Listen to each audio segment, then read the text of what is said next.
അസ്സലാമു അലൈക്കും വറഹ്മത്തുള്ളാഹി. പ്രിയപ്പെട്ട കുട്ടികളെ, എല്ലാവർക്കും സുഖല്ലേ? നോമ്പൊക്കെ നോറ്റിട്ടുണ്ടാവും എല്ലാവരും. നമ്മൾ കുറേ ദിവസമായി കണ്ടിട്ട് അല്ലേ? ഞാൻ ഇന്നൊരു പ്രധാനപ്പെട്ട കാര്യം നിങ്ങളോട് പറയാൻ വേണ്ടിയിട്ടാണ് ഇന്ന് വീഡിയോയിൽ വന്നത്. ഞാൻ ക്ലാസ് ഒന്നും എടുക്കുന്നല്ല, പുസ്തകം തുറന്നു വെച്ചിട്ടുണ്ടെങ്കിൽ ഞാൻ ക്ലാസ് എടുക്കാനല്ല പോകുന്നത്, ഞാൻ വേറൊരു കാര്യം പറയാനാണ് പോകുന്നത്. അതായത് മദ്രസൊക്കെ പരീക്ഷ കഴിഞ്ഞ് പൂട്ടി, ഇനി റിസൾട്ട് വന്ന് അടുത്ത ക്ലാസ്സിലേക്ക് നമ്മൾ എത്തിയിട്ടുണ്ടാവും. അങ്ങനെ നമ്മൾ പുതിയൊരു ക്ലാസ്സിലെത്തുമ്പോൾ നമ്മുടെ പഴയ പുസ്തകങ്ങൾ, അതുപോലെ ഖുർആൻ, ഇതൊക്കെ നിങ്ങൾ സാധാരണ എന്താണ് ചെയ്യാറുള്ളത്? ഇത് 1-ാം ക്ലാസ് മുതൽ 4-ാം ക്ലാസ് വരെ അടുത്ത വർഷം പുസ്തകങ്ങൾ മുഴുവനും മാറാൻ പോവുകയാണ്. അപ്പോൾ ഈ പുസ്തകങ്ങൾ ഇനി നിങ്ങൾ എന്ത് ചെയ്യും? അതുപോലെ 4-ാം ക്ലാസ്സിന് മുകളിലുള്ള ക്ലാസ്സിലെ പുസ്തകങ്ങൾ അടുത്ത ക്ലാസ്സിലേക്ക് മാറുമ്പോൾ നിങ്ങൾ എന്താണ് ചെയ്യാറുള്ളത്? എന്താണത് ചെയ്യേണ്ടത്? അത് ചെയ്യേണ്ടത് 5-ാം ക്ലാസ്സിലുള്ള ഒരാൾ പൊതുപരീക്ഷ പാസ്സായി 6-ാം ക്ലാസ്സിലേക്ക് എത്തിയിട്ടുണ്ടെങ്കിൽ നിങ്ങൾ 5-ാം ക്ലാസ്സിലെ പുസ്തകം നിങ്ങളെ കുടുംബത്തിലോ അയൽപ്പക്കത്തോ ആർക്കെങ്കിലും ആവശ്യമുണ്ടെങ്കിൽ അത് അവർക്ക് കൊടുക്കണം. ഇനി അവർക്ക് ആർക്കും അങ്ങനെ ആവശ്യമില്ല എങ്കിൽ നിങ്ങൾ എന്ത് ചെയ്യണം? ആ പുസ്തകം നല്ലതുപോലെ അത് അലമാറയിലോ മറ്റോ അത് സൂക്ഷിക്കുക.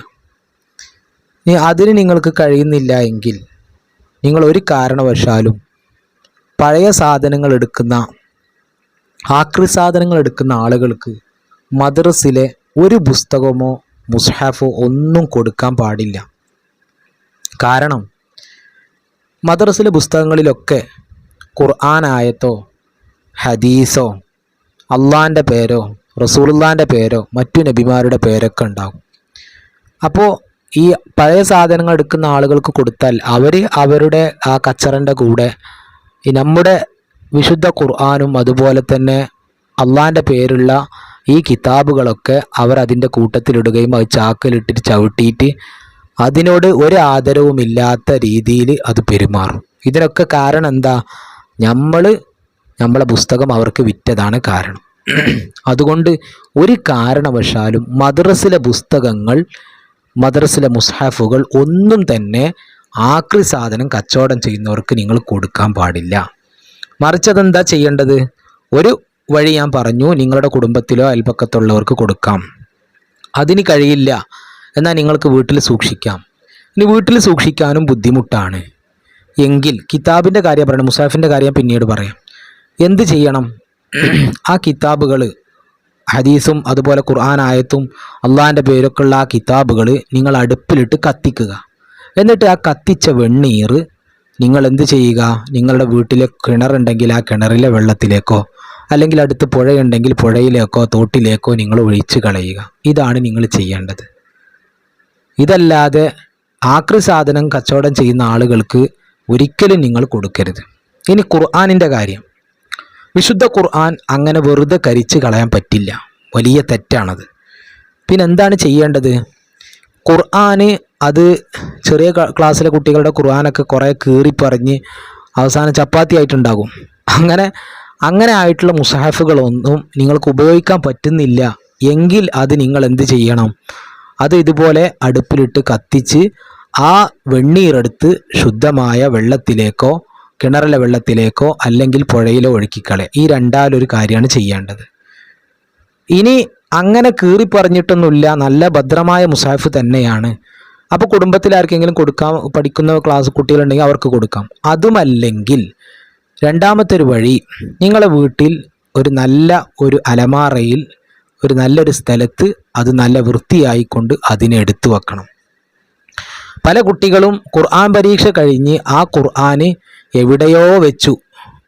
ഇപ്പോൾ ഒന്ന് ആലോചിച്ച് നോക്കിയാൽ എവിടെയാണ് അന്ന് ഖുർആൻ വെച്ചത് എന്ന് തന്നെ ചില കുട്ടികൾക്ക് ഓർമ്മ ഉണ്ടാവില്ല, രക്ഷിതാക്കളും ശ്രദ്ധിച്ചിട്ടുണ്ടാവില്ല.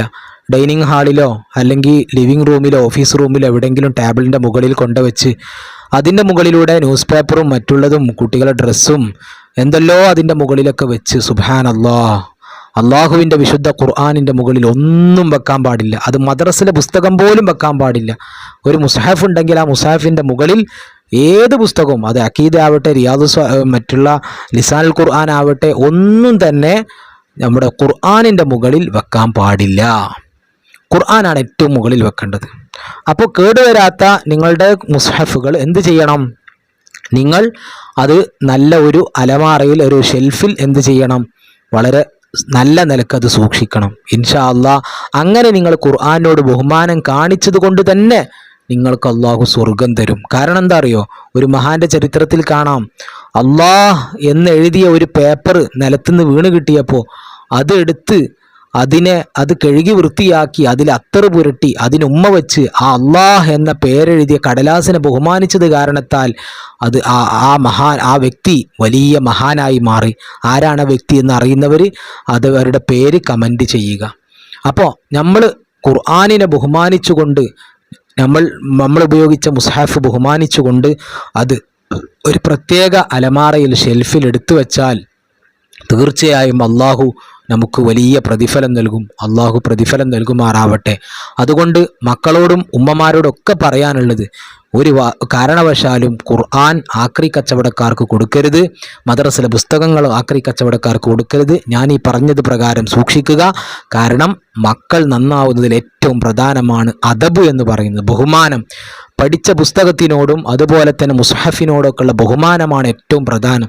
ബഹുമാനമില്ലെങ്കിൽ പിന്നെ കുറേ പഠിച്ചിട്ടോ 1ാം റാങ്ക് കിട്ടിയിട്ടോ ഒന്നും ഒരു കാര്യമില്ല. അതുകൊണ്ട് അദബാണ് ഏറ്റവും പ്രധാനം. അള്ളാഹു നമുക്കും നമ്മുടെ മക്കൾക്കും എല്ലാം അദബ് നൽകുമാറാവട്ടെ. എല്ലാവരെയും സ്വാലിഹീങ്ങൾ ഉൾപ്പെടുത്തുമാറാവട്ടെ.